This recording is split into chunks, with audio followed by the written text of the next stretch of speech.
Check it.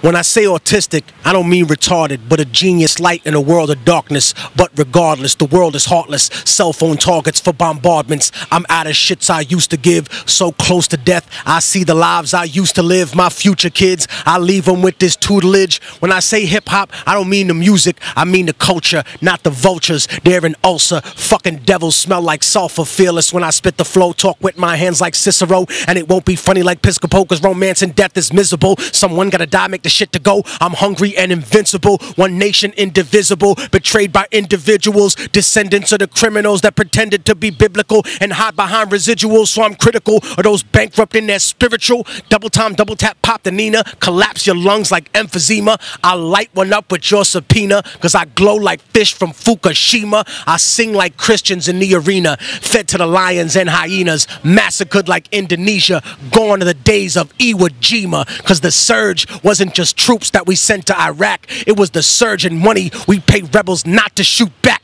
That's not victory, but it's history. And liberty's slope is slippery. More miscarriage than delivery. Genocide grows like old hickories. The green leaves are made of bigotry. So the Fed Reserve ain't shit to me. It's symmetry to tyranny with freedom as its imagery. So I'm firing artillery at every possibility. When my moment comes, fuck sympathy. You just keep fighting with dignity. Immortal technique. Sonetta. Red pill. We out. Peace.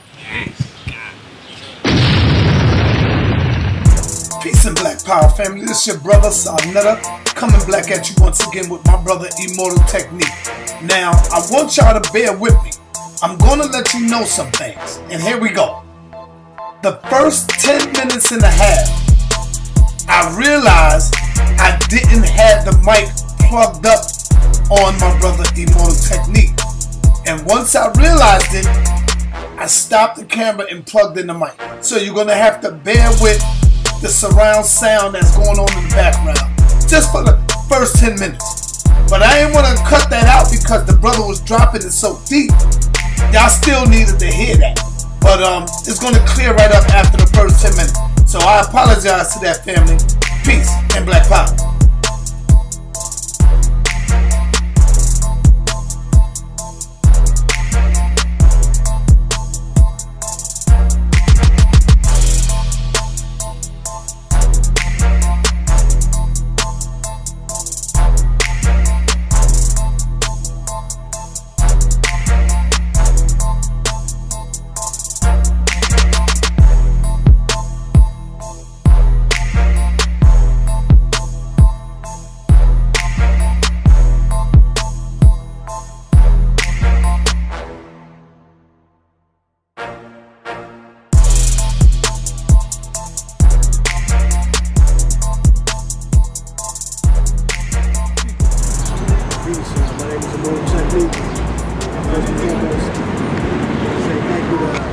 Cipher that allows us to use the space.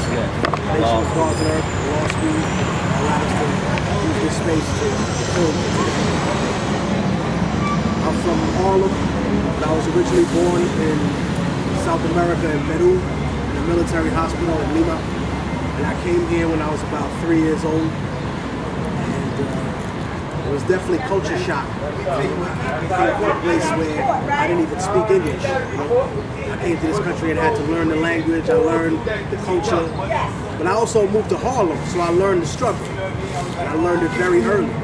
And I learned to look at people for not just the obvious parts of them, but the things that really make them who they are, their character, their decency. And I realized that the difference in between us is less and less than we imagine, but it's very far when we consider the moral aspects of what we choose to honor about our society and our people. Because in my mind, I can't think that a person's nature is to be devilish, like a human nature. But I do believe that societies can train a human being to act that way towards others. And I believe that when societies go unchecked in that way, and especially when there's a super religious state, in any capacity, it leads to that fomentation of tyranny. And this is the era that we're living in right now, an era of tyranny in the United States of America, a place where the rule of law is circumvented, a place where there is no accountability for authority, So that's what we're dealing with, brother. That's the world that we in. So ask away whatever you want to. Okay, yes. When I first got to know who you were, somebody passed me a CD and said, listen to this. And as I'm listening to these lyrics, I'm like, wow, who the hell is this brother right here? I mean, you political, you going in, you throwing, just you educating through the whole album. How did you get involved, or what made you get involved in the political scene? And how did you begin to start just writing the way you write? You unique, nobody do it the way you do it. I'll say that a lot of the things that I did came from the time when I was incarcerated, and I felt like there was no other avenue to express myself. So when I got sent to the hole, a trustee that was there handed me a piece of paper and a pencil, and he told me that if I didn't want to go crazy, if I didn't want to lose my mind in a restricted housing unit, 23 and 1, that what I needed to do was write down my story. So I started writing down everything that I thought. I was writing rhymes, I was writing stories, anything I could to pass the time so I wouldn't go crazy. And I think that when I got out, I was immediately thrust into the battle scene. So I more than proved my worth as an MC, as a person that could hold their own. And then from there, I said, okay, how much farther can I take this? You know, because these brothers are battling who? Each other. So all they do is say something disrespectful about another brother's queen, say something homophobic or racist or ridiculous, and then your entire verse was dedicated towards another man. What did you challenge? What did you fight? Who did you fight against? It's like watching somebody beat up a drunk homeless person. You don't get no points for that. You're not tough for that. You beat up some helpless individual who's down on his luck and can hardly stand. So this is my frame of mind. If you have the lyrical ability, you have the skill to tear apart your own people, and you won't lift a finger to the system, you won't even talk about how wrong things are, and you have nothing to contribute in that way, then it really makes me question your character as a person. But to me, I couldn't turn a blind eye to what was going on, Sinetta, because at that particular time, we were involved in another illegal war against the people of Iraq who did not commit 9/11, even though they were blamed for that repeatedly, again, through the media, and especially through the conservative channels that had a stranglehold over it at that particular time, because people were frozen by fear. With fear, you can make people do anything. You know, 3 people can control a room of 100 as long as they fear them, as long as they think, wow, this person will hurt me, so therefore I'm going to stay back and I'm not going to do anything. I'm not going to get involved. And I understand that fear, because when I went to Afghanistan, I understood solely how it was kept in line. And they told me, of course there are innocent people that are taken to the Bagram Air Force Base and tortured. Of course there are innocent people that are stolen, ripped out of their homes and sent to Guantanamo Bay. And what the old brother said, the elder said to me, blew my mind, but it was so simple. He said, if there were no innocent people in there, it wouldn't be as terrifying as it is. The premise is, imagine you have an independent show, brother, where you talk about things that maybe people don't want to talk about, because that's journalism. Right. Journalism is printing things nobody wants to talk about. Everything else is public relations. But imagine if you do that, and this brother got a celebrity blog, and I got a cooking blog, and they come and take us and torture the fuck out of us. They didn't send a message to us. They sent a message to you, saying, hey, they killed these niggas, and all they did was talk about food and what people need to be wearing to stay right this summer. They got them and they murdered their whole family. You shut down your camera immediately, because the question doesn't become anymore, oh, is it all right? Should I do this? No, the question becomes, am I willing to risk the lives of my children and my wife and everybody else that I fucking know ending up chopped up in a bag over this, or being tortured and raped to death in some prison? And believe me, that's what they threaten people with in prison. They're not threatening young brothers with being behind bars and sitting there. No, you're threatening people with gay rape. You're threatening people with stealing your family away from you. You're threatening people with a total demonization and a losing of their humanity. And then you wonder why people in the Black and Latino community are so homophobic. Maybe some of these limousine liberals should look at their portfolios and realize that they're investing in homophobia. They're investing in those private prisons. What do you think happens to people in there when they're 15, 16 years old? And they thrust into a situation where they're basically put as food for other people. The system don't care about them. It's not going to take care of them. You know, being a person that now has the privilege of teaching young people that are in prison, I noticed this, brother, that even the most violent people I've ever met in my life, the most ruthless, the most heartless killers, these were all the shyest kids in the room when they were little. And somebody did something harmless to them. Somebody either physically abused them, sexually abused them, or psychologically and emotionally told them they was nothing. Brother, if you leave your child alone, your baby, and you walk out of your house and you don't come back for a day, that's neglect, that's abuse. That's another thing people don't realize. You don't have to just hit a child or do something horrible to them to abuse them. You could turn your back on them. That's abuse. Because this is a seed that was meant to grow. You're not watering the seed, therefore you killing the plant. Don't look at other niggas and say they trimming your garden. No, nigga, you killing your garden because you ain't watering your seeds. And therefore, you have no goddamn excuse when it comes up. Yeah, of course there are racist cops. Of course there are pitfalls in our society. Nobody here will ever doubt that. But the thing that we have to do to combat that is not just attack them, but strengthen ourselves. What purpose is it to be? Is it to be a glass cannon, my brother, right? You a glass cannon, you out here firing at everybody, but you ain't got no armor, you ain't got no defense. Somebody come up on you, cross you out your shoes without you even seeing what's going on. So you can shoot all day, but when you can't D up, how can you protect your family? How can you protect your people? You know, this is what I see. Powerful, brother. I would like for you to talk to us about the uniqueness of your name. How did you come up with the name Immortal Technique? I mean, I was battling as Technique at the time when I first got paroled, and later on, you know, I experienced some near-death situations that made me realize that it's not enough to have technique, that your technique needs to be beyond where you are. That is, it's not just enough to be right physically and be right mentally. You also have to be right spiritually. And what I mean by that is not a bunch of ghosts and ghostbusters and hocus pocus. No, I mean you respect the spirit of your ancestors. First of all, if you are a black or indigenous person that lives in this country, you have to acknowledge that your ancestors suffered a fate that befell them worse than anything you can imagine. Imagine somebody stealing you off this planet and taking you somewhere else to be servile and build their structures and then lie to you for years and years and years about what your actual history is. So I think that when we talk about these sort of things, when we talk about acknowledging our ancestors, acknowledging the people that came before us, that paved the way for what we are, the people that suffered the worst of what humanity can possibly do to one another, and yet we still survived, and yet we still here, and yet we're still prospering, and yet we still made that reconnection back to our ancestors in the past. That's what it means to be immortal. That one day I will have to pass the knowledge that I've amassed to other people. And in that sense, it'll become immortal as well, because it'll be part of the next generation, the next, and the next, and the next. And we won't forget that. We won't put it down. We can't lose it. It's a part of who we are, you know? What do you think of today's music in comparison to the music of the 90s? I get that question a lot, especially about artists and young artists that rap about things that some of the elders would consider nonsensical. And sometimes I remind the elders that during the 90s, people rapped about a lot of things that were nonsensical. People rapped about things that were morally bankrupt. People talked about those things as if it was positive.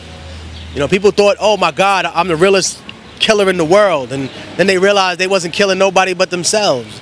They realized they said they had all the bitches until somebody asked them who was the first person to call the black woman a bitch. And then they realized that it wasn't another brother, that it was the white slave master, because he didn't consider her a human being, because they didn't want to consider African people a human being. So when she had a child, they didn't say, oh, she had a beautiful black baby. They said, no, she had a litter of pups and there's only 1 or 2. Look, my bitch gave me 10 kids. They're going to work in my field later on. They're going to pass down my lineage. Oh, by the way, I can probably sleep with my daughters too. The sickness and the reality that they never want to show us. See, that's the sad truth. They claim that black and Latino people are somehow overly sensitive. Yet, when have you seen conservatives take well to jokes about 9/11 or the Holocaust, right? That's not funny. People dying, genocide, and yet we are always told to remember those things, and we should, because those are examples of fascism, those are examples of tyranny, those are examples of murder and terrorism and injustice. But you know what? So is the indigenous Holocaust of this continent. So is the African Holocaust of the Middle Passage. Those things aren't things we should just forget about. When are you going to tell those people that they should forget about their tragedy? They have no right to tell us how we should manage our pain and what we should talk about when they won't even acknowledge that it still exists, that it's still going on. You know, we've never had a proper redress for that, and I'm going to tell you why. It's because of the cowardice of America. And people don't understand what I mean by that, but I'll explain it very clearly since we're near a cultural institution that deals with history. A lot of people had slaves, brother. The Vikinger had slaves. They used to steal Irish women and sold them for their weight in silver to the Arab lords in Cairo. Okay? Learn your history, people. The Romans had slaves. The Greeks, the Caliphate had slaves.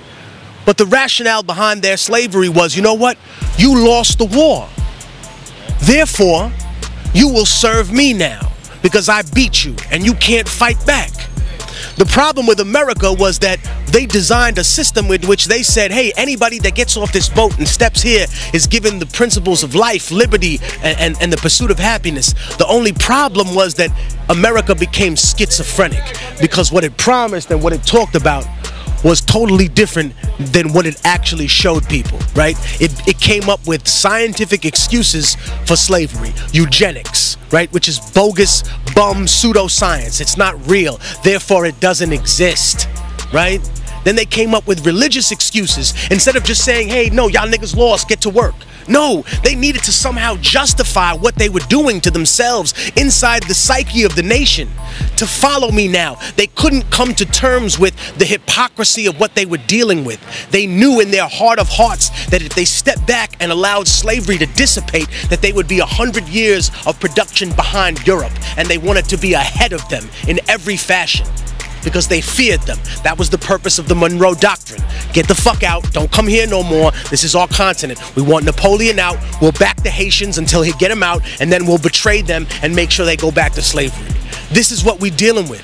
This is the reality of the situation. So because they couldn't come to terms with that, they had to make up every excuse in the book of why indigenous and African people were less than human beings. And after slavery had dissipated, instead of people just saying, okay, well, that's over now, they held on to those little things because it gave them some sense of purpose, and it made poor working class white people that didn't have two nickels to rub together feel like they were better than somebody. See, the worst thing that black and Latino people get trained with is they say to themselves, I want to be treated just like white people. No, I don't want to be treated like a battery in the Matrix that gets sent to Vietnam to fight Asian people for no fucking reason, that has no health care, that has to pay in debt to go to school, that you end up $300,000 in debt if you want to be a doctor or a lawyer, that every single amount of your tax money is embezzled. No, that's not what I want to be. I want to be treated like a fucking human being. I don't want to be treated like a second-class citizen, even though I'm a fourth-class citizen. And what I mean by second-class citizen is that even though you white,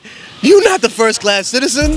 The first-class citizen is the rich, rich, rich people that are way up there. They don't even have to have charges pressed on them. Their lawyer calls the DA ahead of time. They don't even get the indictment. And we all know the DA will indict a ham sandwich, right?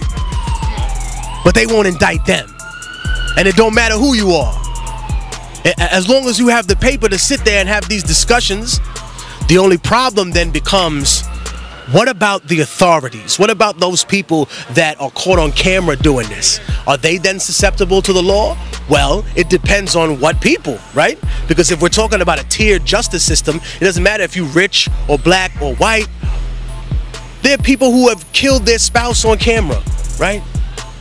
Killed their friends. They've gone to jail even though they have money. And yet there are people who make less than $100,000 a year that have shot an unarmed black person in the street and not gone to prison. Because you cannot punish the Praetorian Guard of this country. They have to feel like they are totally non-susceptible to the rules and regulations that apply to other people. And yet that's the only occupation where that stands, right? Think about that. Take into account his years of service as an officer. Okay, well, how about this? If a doctor commits malpractice, do we take into account all those years where he performed countless surgeries and saved people's lives? No, we don't. We put that brother in jail. When there's a lawyer that misbehaves, when there's anybody that acts out of their lane, that does something, We don't take into, oh, he's a cab driver, he got drunk and killed 2 people. Well, he drove people safely for 20 years. We shouldn't send him to jail. We should be a little more understanding. That only exists with the law because it has everything to do with the authority and keeping a strict straight line in between people who have power and people who have no power. And what I remind people about the issues that confront immigrants and the terrible treatment that is being done to the immigrants and also to the African people of this country, I remind them that they're testing the system on people who have the least amount of political representation. In other words, this message is not just for the black conscious watching right now, it's also for the white people that are conscious that are watching now. You ever watch Star Wars, right? I say this to people all the time. They're testing the system on us. In the Empire Strikes Back, they wanted to throw Luke Skywalker into freezing shit, but they was afraid they were going to kill him. So they said, test the machine on Captain Solo. I don't want the Emperor's prize damaged. I told y'all this before. We're not the Emperor's prize. They already got us. We don't contribute enough the trillions of tax dollars that create this country. We built the foundation, though. That's where our bones are. But now the tax revenue comes from all those millions and millions and millions of white people. They're the Emperor's prize.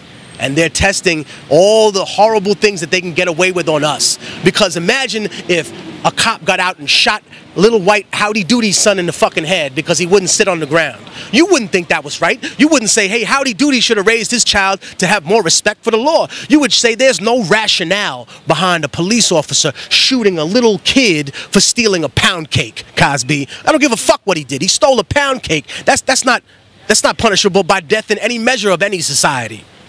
Therefore, what are we really dealing with? We're dealing with people who are testing a system on us because those same people who think it's illogical to shoot Andy Griffith's kid in the back of the head for not sitting down when I told you to, or not putting your eyes on the fucking ground when I told you, and I look at you and I say, don't look at me, put your eyes on the ground. Those people who think that's illogical, these are some of the same people who think it's totally logical and totally excusable to get out of a car and shoot a 12-year-old child in less than 2 seconds when he's holding a BB gun in a park when lots of children do that. These are the same idiots who are sitting here and saying that these issues are made up and that black people are crying foul. Or they'll say something even more racist, Sinetta. They'll say, oh, you know what? They never complain when this happens in their community.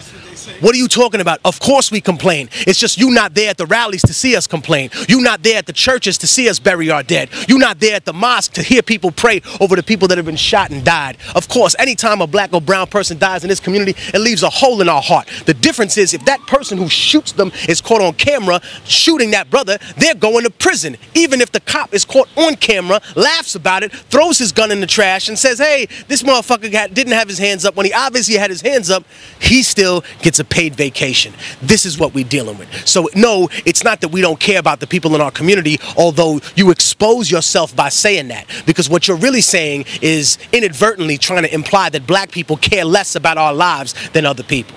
No, we don't. We don't care about our children less than white people or Asian people or brown people or anybody else. That is absurd. Every human being has a propensity for rebellion. Don't you understand? That's why we're in this situation, because you can't keep a man on the ground without staying down there with him to put your knee in his back. And once you remove your knee, it doesn't matter if that man is black, white, yellow, brown, he'll stand up and he'll fight you, because that's the nature of humanity. That's who the fuck we are. And when you see us rebel, that's a mirror image of yourself rebelling against tyranny, against injustice, against a double standard tiered justice system that doesn't acknowledge or have any accountability for the crimes that it's committed. And of course, brother, again, I say, with no impunity, because the truth needs no modesty. No historical context within any of these conversations is what we have. And that's unfortunate. Powerful right there, brother Immortal. Man. Do you think conscious music is on the rise or decline? I think there are several very prominent people who are doing a lot more conscious music now, more in the mainstream. You know, people will always point to people like Kendrick and Cole, but I think that in the underground there's definitely a lot of that is going through a resurgence right now. Although in the mainstream you definitely do see more of it. The only problem that I have is that when I see rappers that don't make the distinction that the president really isn't your friend. You know, he may invite a lot of y'all to the White House and stuff, but when we put up a picture of a dead black baby and we say, Black Lives Matter. What happened to this child? Explain to me what happened. And they give you some horrible right-wing excuse about, oh, you know, he had a criminal record and they kill him twice, right? Well, you know what, Mr. President, and the people who back him and will turn a blind eye to his crimes, I could show you another picture of a black and brown face that's from East Africa or somewhere in Asia, and they've been blown away by your drone strikes, Mr. President.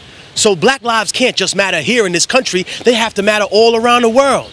And especially when it comes to the issues in Latin America, because that's where the majority of the African diaspora is, brother. Here in the United States of America, only a small percentage of the stolen African people were taken here. Where is the largest African diaspora on this hemisphere? It's in Brazil, brother. Where else do you find African peoples all over the place? Haiti, the Dominican Republic, Belize. You find traces of African society and that diaspora all over Latin America. In the northern part of Peru, we have an Afro-Latino community, an Afro-Peruano community. You know, in the southern part of Ecuador, in Colombia, in Panama. I could go on, but you understand and you see that unless we acknowledge the history of what has happened, we're doomed to repeat it again and again and again. And I don't want to see what happened to us happen to other people. I'm not a vindictive, angry, devilish person. I want to see nobody treated like that. But the reality is that they're setting the system up in a way so that we glaze over these issues. So that now being revolutionary is being, what, a Democrat? No. I'm not talking to you as a person that speaks as a liberal or a Democrat. I speak to you, Sarnetta, as a revolutionary, and that means that I believe that this system was never designed to fully represent me. That's what it means when you're a revolutionary. You say to yourself, well, wait a minute. This system wasn't designed to help me, to put a person like me in a position where I can get ahead. No, I had to somehow go through the system, finagle it. I had to use cheat codes to get to where the fuck I am now. Yes. I had to turn corners, because guess what? A lot of people do. All the robber barons of the world, the people that build the museums and that build Central Park, do you know what they used to do, Sarnetta? They used to have children, 10, 11 years old, working in their steel mills, working in their wood processing plants, working in their paper plants. These are the barons of industry, right? It's not just black and Latino people that have been lied to about their history. White people have been lied to about your history too. Where are all the uprisings of the working class and the labor class in white history? Is that under the commie section of American history? And how about all the old white people that watch Fox that are upset because they feel people get free things? Let me remind some of you brothers and sisters that went through a very turbulent time where you had a world war going on. Remember though, after World War II, this country increased taxes by over 90% on across the board this population, meaning all of its companies, corporations, and all of its people. How do you think we afforded the GI Bill? How do you think you afforded to give Marines a house for 3% down? Everything that we have now is because we took those 2-3 years of socialism. Oh my God, that horrible, scary word. And that's another thing that I just want to leave and put right here in front of brothers. I understand that people credit Karl Marx and Frank Engels with writing the Communist Manifesto, and I appreciate that they took lots of things from different places. But let me just be clear about something. Black and indigenous people did not need a white European man from the 18th, 19th century to come to the dark jungles of Africa and Latin America and explain to us the complex concept of sharing. We knew what the fuck that was for thousands of years. We knew what collectivism was for thousands of years. And then when it was taken and then restructured into something that was a European threat, we always look at that example as if that's the benchmark of socialism and communism. No, the USSR is not that. It was an empire, a Russian empire that took over Eastern Europe that didn't give a fuck about people's lives. Yes, they had some more collectivism involved, but when they got together, what did they argue about? Mao or Lenin? No, they argued about what resources they were taking out of Afghanistan. Because again, it was people that were a giant country, which is mostly in Asia, but controlled by people that are closer to Europe, and determine what happens to other people that decided, no, we're going to take these people's resources, or we're going to take these people's resources. So again, whether we have the right versus left mirage, at the end of the day, what are you contributing to the society? It's not what you call yourself. Oh, I'm a communist, I'm a revolutionary, or I'm a liberal, I'm a socialist, I'm a libertarian, I'm a Republican, Do you stand for those principles? Do you stand for humanity? No? Then you're not none of those things. Have you ever been tempted to switch your style up so that you could get more commercial success?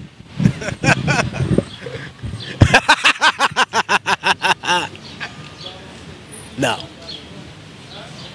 That's the easiest question I got to answer. No. No. Look, someone once told me that artists and people who do music, they don't really make money off the music, right? They pointed to people like Puffy. Compare the money he makes from the clothing company and the vodka to whatever he's making off music now. It's night and day, right? It wasn't always like that, but people make investments, right? So I tell people, when I first started really making money independently, I made wise investments. You know, I put my sister through college, put her through a master's program, try to help my cousins and other people, young people I saw with jobs, right? I bought a farm. I bought my grandmother's houses so they would never be homeless. I bought my parents' place. I invested wisely, brother. I don't need to do this for a living. This isn't how I make money. I do this because I love to do this. I'm not saying that there isn't a benefit. There's not a financial reward. Of course there is. I do world tours. We go all around the planet, and we get paid very well because we bring thousands of people there. But if I wanted to just do something else, I probably could, brother. But it's because I see how much this art form affects people's lives, how it affects how they view themselves, you know? Very similarly to the way people view God. You know, if your image, what is it? If your image of God is an old white man with a beard, what you said, then of course you're going to identify with that as your savior. Is that your savior? Huh? So the dude on the Count Chocula box, the ghost, that's your savior? That's him? Really? You going through anthropomorphism again, begging to try to turn God into a human being that resembles what you look like.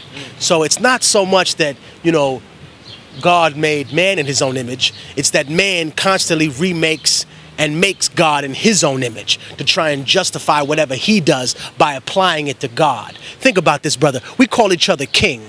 What is a king? It's just a dictator who says that God gave him the right to tell all y'all niggas what to do. Why else would 10,000 people die for one man's greed? What are your thoughts on the recent killings that have been taking place on both sides? Well, first, I think that what's sad about the brothers that have been murdered by police is that, as I said before, they're murdered twice, right? They're murdered the first time by the person who kills them, and then they're assassinated by the media afterwards, when they dig up inconsequential facts about them, right? So the lady whose baby fell into a gorilla cage, right? They gonna bring up her baby's father's criminal record when he wasn't even there, right? But then the baby survived, and yet you have a child eaten by an alligator, and no one would think to sit there and belittle and rip this family apart. At least not in the mainstream media, maybe online. But this is unfortunately what we're dealing with. In terms of police being murdered wholesale, listen, I think that there's a faction of people in this struggle and fight that don't see that that's the biggest setup in the world. That's the biggest excuse. Look what happened in Turkey. They had a coup, and as a result of that coup, almost 50,000 people have been detained or locked up or put away. What I feel like with the deaths of these officers is, what is the end result of all these things, right? Is it going to be more laws passed, more repression? Because if that's their legacy, then what did their deaths do? Help to usher in an era of fascism? That doesn't honor them. That doesn't honor their service, quote unquote. The other thing that I think is important is that every time a victim is killed by cops, they're turned into a devil. And every time a cop is killed by anybody, they're turned into a saint. This is unfortunate because we never ask these really very hard questions. Those people that love to ask the questions, oh, well, I'm just asking because I want to know, and then hiding behind that. Well, I've never heard you ask that about the police officer. But you're willing to ask that all day without impunity and without the caring or the respect for anybody's dead family for the people that were murdered, right? So you only care about certain human life. That's the problem. But the bottom line is I don't want anybody to die, you know? I could personally tell you that I've had horrible experiences with the police, you know? They put a gun to my head when I came out of the 86th Street train station. I was going to watch movies on Lowe's, right? Because uptown it was sold out. I forget what movie it was, but it was sold out up here. All the shows opening night. So we going down to 86th Street on Lowe's because we called them up and they still got tickets. I get out the theater, the dude put a gun to my head and says, yo, where's your gat? Start searching me. No warrant, no nothing, no explanation. Just a gun put to the side of my head against the wall. It's not fake. Do you understand? I'm not saying this because I want your sympathy. I'm not saying this because I need you to believe me. No, I don't need you to fucking believe me. I believe me. I know this happened. You know what I mean? Don't fuck with me out there, all you people. Because I'll get every nigga I knew from the 90s to give you a police brutality chronicle. Every motherfucker that ever lived in New York City during the 90s. Every person of color. I want you to email us a story about the time in which the police harassed you or did something physically violent to you. And I guarantee you we'll have thousands, if not a million entries. Because the reality is that's what's happening. You know, and that's what's continued to happen. And when I hear about anybody losing their life, I'm not overjoyed. I don't applaud that. That's another person's family that has to go bury their child, right? I'm not the one making fun of dead people's families. That's you sick fucks out there that think that, you know, that racism is made up. Those are those people that say horrific things online and then hide behind an egg because they don't want to lose their job on Walmart. Yeah, you niggas don't want to lose your job at the gas station. So you in here saying racist shit online under an anonymous name. But the reality is that you people are the one that make fun of dead people's families. You're the one that make fun of Eric Garner's family. I'm not going to sit here and belittle dead police officers' families. That's not what I'm here to do. Their deaths are justifying an era of fascism that's being hauled in. That's not what we want. That's not what we're looking for. The reality is that black and Latino people, what happened the last time we got really mad at the system? We fucked up Baltimore. We fucked up LA. What happened the last time white people got really fucked up mad at this system? Huh? They tore this country in half. Yeah, they're scared of a black messiah. Yeah, they're scared of a Latino messiah. But they're terrified of a white person that reads Malcolm X as a human being and realizes that the system was never designed for certain people. They're terrified of a white person that listens to Fred Hampton. They're terrified of a white person that will watch this and say, wow, this makes sense. Not only have black and Latino people been lied to about their history, I've been lied to about my history. I've been lied to about my working class struggle. I've been lied to about everything that made it possible for me to only work 5 days a week. I've been lied to about the reason that there's not 10-year-old kids working in the store right now. I've been lied to about the reason that there's 8 hours in a workday. I've been lied to about the reason that people give overtime. You fucking kidding me? I can go on and on and on. That's what they're terrified of. A real rebellion where people unite, not based on just race, but based on class. Where what Fred Hampton was doing and why the authorities in Chicago murdered him. Because he was bringing black, white people of a working class background together and showing them that irrespective of their struggles, race was a social construct. Racism was real, but that we were one human race and that the government was using this fact to divide us and to play us off against one another so it could drain the blood out of the hood and then drain the blood out the trailer park as well. They not up on that though. They still too busy hating us for the color of our skin that they don't realize that they're being played like a fool themselves. So God bless y'all. I hope y'all find y'all fucking way. I'll see you on the battlefield. You had the opportunity to meet our brother Poppy. In meeting Poppy, how did you take that interview with you and the brother chopping it up on the side? And what is your take on the whole Africa Bambaataa situation now that's going down?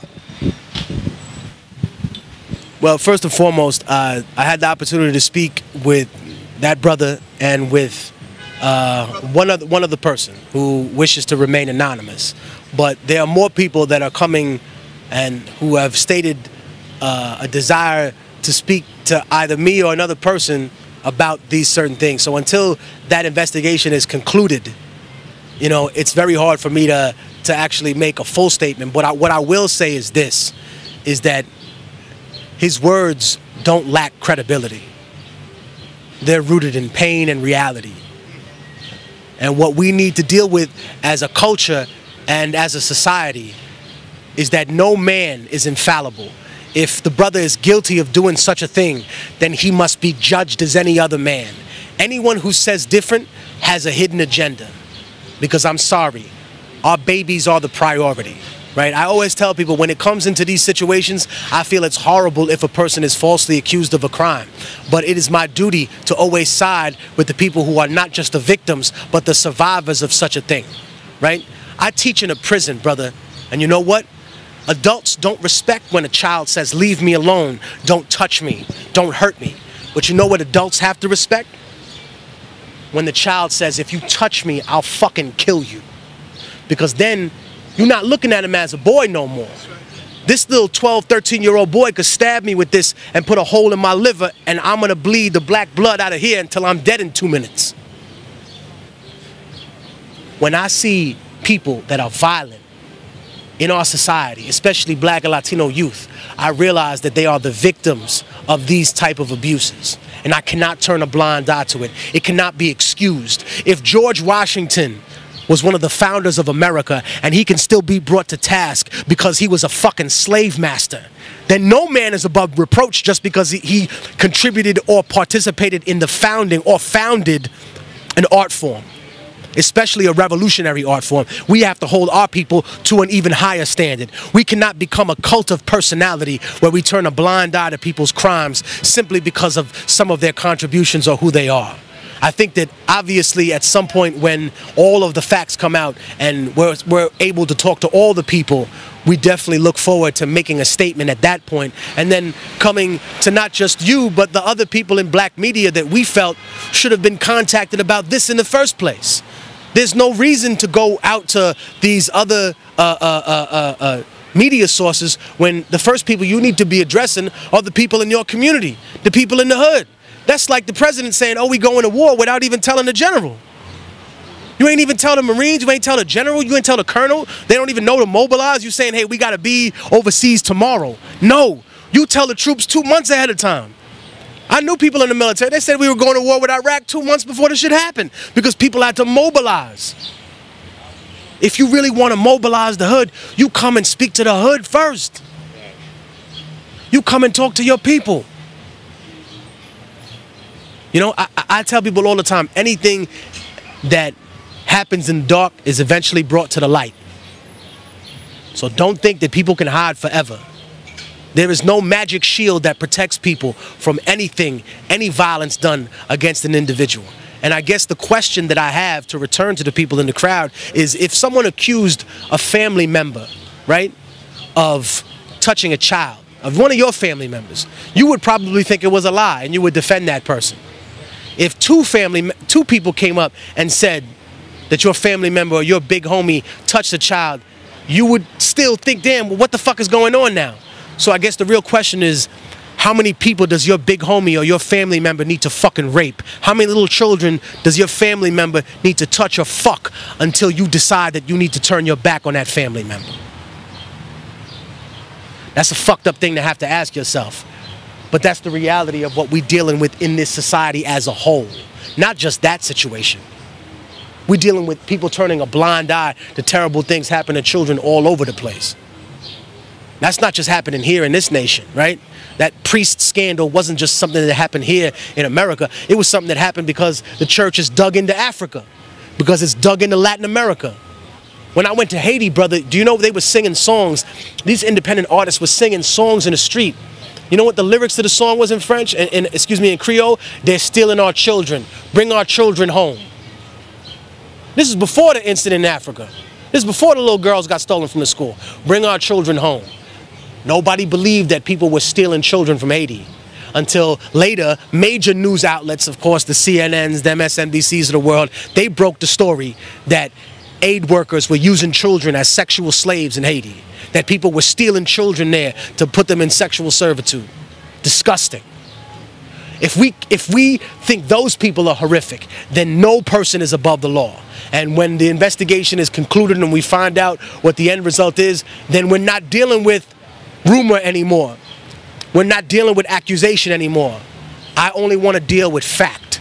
And that's why something had to happen. Other people can feel however they want to feel, and they can make whatever statements they want to make because they don't live in Harlem, because they don't have to walk around here with their head held up high. That's me. That's the difference. That's why I have to talk and see the people face to face. I can't just go off what people say. And I appreciate, you know, the ability that, I appreciate the ability to be able to have that conversation, and I appreciate the fact that you facilitated that in happening, because it's necessary to speak about these things. No one should ever be silenced talking about that sort of thing.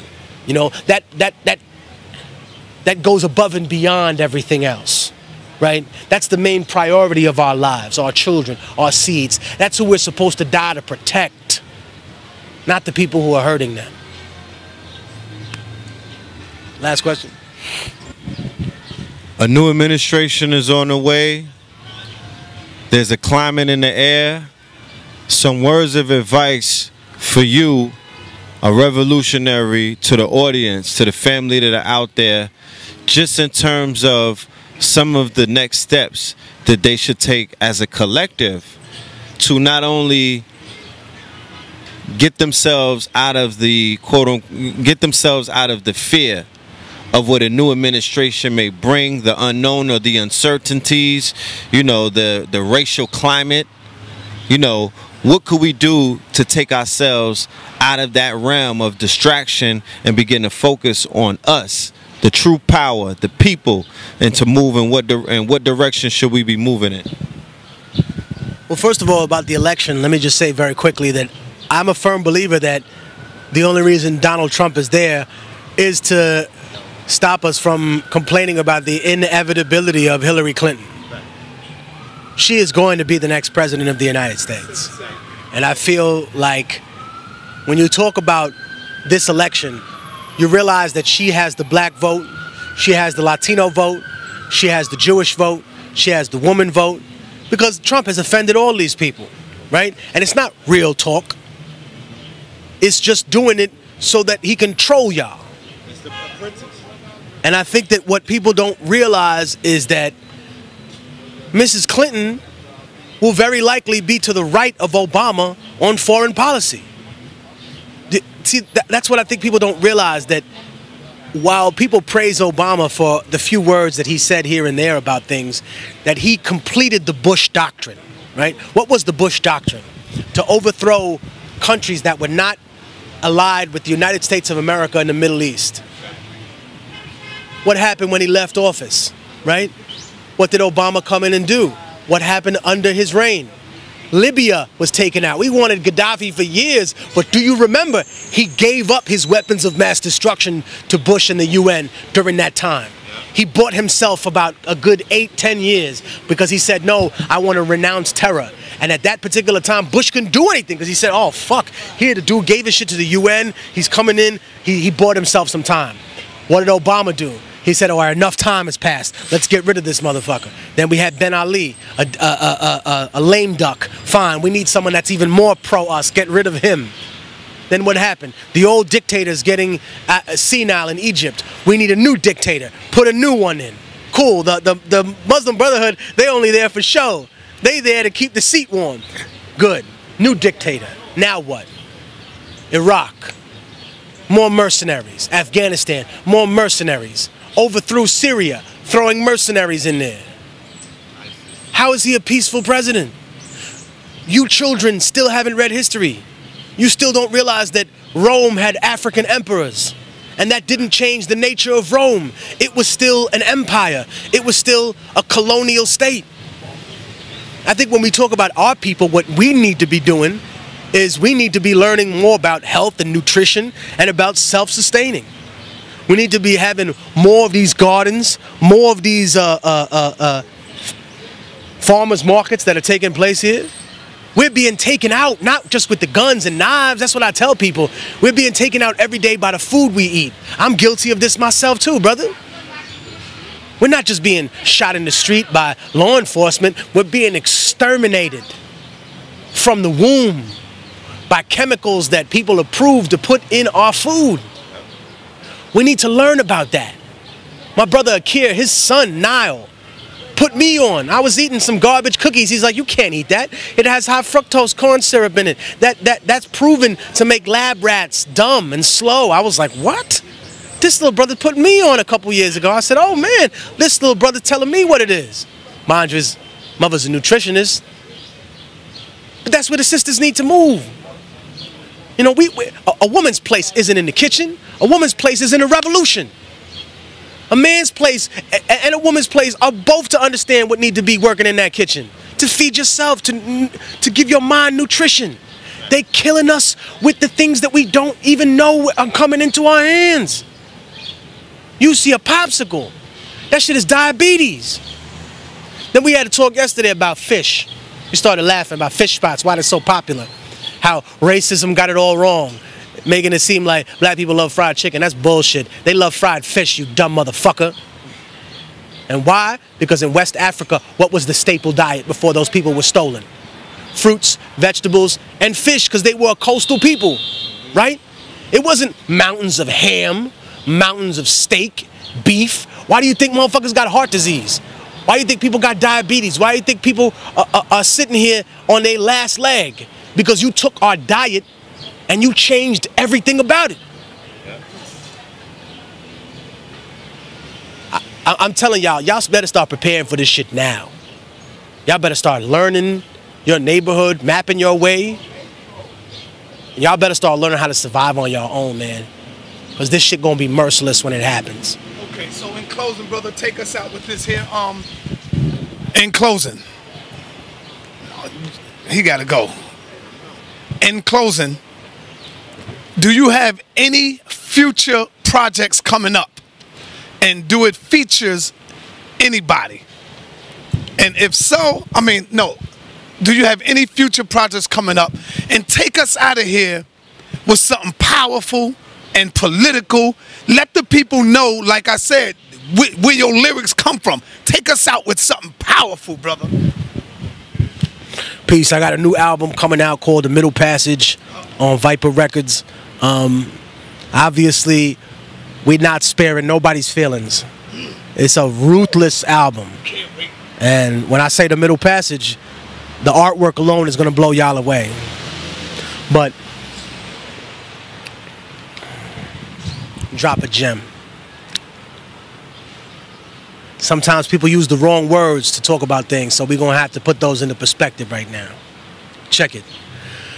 When I say autistic, I don't mean retarded, but a genius light in a world of darkness. But regardless, the world is heartless. Cell phone targets for bombardments. I'm out of shits I used to give. So close to death, I see the lives I used to live. My future kids, I leave them with this tutelage. When I say hip-hop, I don't mean the music. I mean the culture, not the vultures. They're an ulcer. Fucking devils smell like sulfur. Fearless when I spit the flow. Talk with my hands like Cicero. And it won't be funny like Piscopo, cause romance and death is miserable. Someone gotta die, make the shit to go. I'm hungry and invincible. One nation indivisible. Betrayed by individuals. Descendants of the criminals that pretended to be biblical and hide behind residuals. So I'm critical of those bankrupt in their spiritual. Double time, double tap, pop the Nina. Collapse your lungs like emphysema. I light one up with your subpoena. Cause I glow like fish from Fukushima. I sing like Christians in the arena. Fed to the lions and hyenas. Massacred like Indonesia. Gone to the days of Iwo Jima. Cause the surge wasn't just troops that we sent to Iraq. It was the surge in money we paid rebels not to shoot back.